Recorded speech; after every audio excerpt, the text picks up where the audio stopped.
মায়ের রান্নাঘরে আবারও একটা নতুন রান্না নিয়ে চলে এসেছি। আজকে বানাবো চিকেন তরকারি। তাই ভিডিওটা প্রথম থেকে শেষ পর্যন্ত না টেনে দেখার অনুরোধ রইল। প্রথমে 1 কেজি চিকেনের সঙ্গে পরিমাণ মতো নুন, কাশ্মীরি লঙ্কার গুঁড়ো, জিরে ধনের গুঁড়ো, গোলমরিচের গুঁড়ো ও গরম মশলার গুঁড়ো দিতে হবে।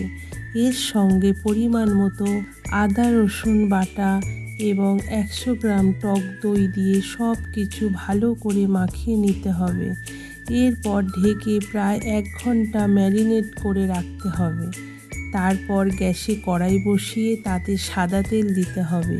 তেল গরম হলে কুচিয়ে রাখা পেঁয়াজ দিয়ে হালকা ভেজে লালচে হয়ে এলে তুলে রাখতে হবে। এবার ওই কড়াইয়ে আরও একটু সাদা তেল দিয়ে ম্যারিনেট করে রাখা চিকেন দিয়ে মাঝারি আঁচে ভালো করে কষতে হবে।